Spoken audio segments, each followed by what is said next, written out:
결핵에 걸린 간호조무사가 근무한 부산의 모 산부인과에서 태어난 영아들에게 결핵이 전염된 것으로 확인돼 논란이 일고 있는데요.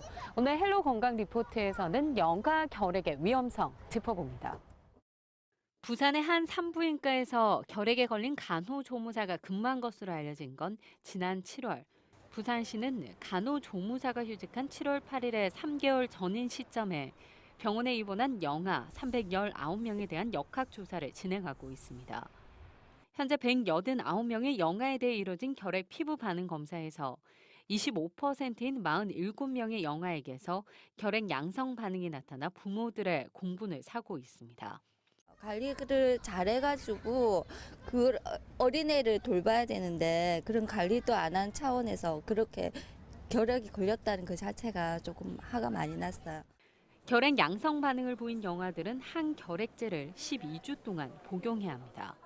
이제 영유아가 활동성 폐결핵 환자에서 어떤 노출된 기간이 일정 부분 있다면 그 피부 반응 검사에서 양성이 나올 경우에는 일단은 잠복 감염 내지 이 향후에 이제 결핵으로 발병될 확률이 상당히 높다고 보고 일단은 그 항결핵에 있는 예방적 치료를 보통 진행하는 게 맞겠습니다.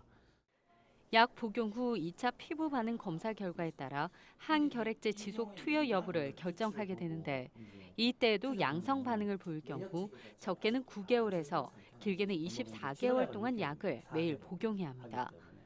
어른들과 달리 영아에게 결핵은 더욱 치명적입니다. 항결핵제를 잘 복용한다면 90% 완치될 수 있지만 영아에게 매일 가루약을 투여하는 일이 아이에게나 엄마에게는 큰 고통을 줄 수 있습니다. 또 면역 체계가 잡혀 있지 않은 영아에게 예방적 차원이라 하더라도 1년 가까이 약 복용을 했을 경우 부작용이 우려되는 데다 기침이나 가래, 혈담, 미열과 오한 등으로 나타나는 결핵의 증상을 영아들은 호소할 수 없어 증상의 정확한 진단이 어려울 수 있습니다.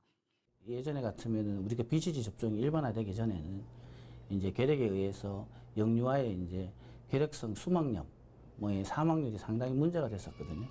그렇기 때문에 이제 BCG를 이제 1개월 내에 이제 맞고 있는데 그와 이제 비춰봤었을 때는 영유아들이 이제 면역이 이제 성인과 달리 약하기 때문에 아마 발병률이 이거보다 더 높지 않을까라고 생각이 드는 거죠. 그래서 좀 심각한 부분이 있을 수 있지 않을까. 후진국병이라 불리는 결핵. 지난해 우리나라 한 해 인구 10만 명당 결핵 발생률은 75명. 결핵으로 인한 사망자는 연간 4.9명으로 OECD 회원국 중 사망률 1위라는 불명예를 안고 있습니다. 의료 전문가들은 결핵 감염에 취약한 의료 종사자들을 대상으로 한 정기적인 검진과 잠복 결핵 감염자에 대한 관리를 철저히 할 필요가 있다고 조언하고 있습니다.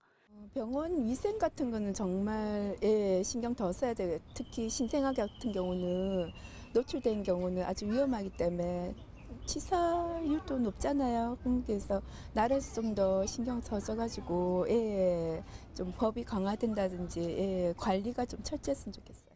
헬로티비 뉴스 차선영입니다.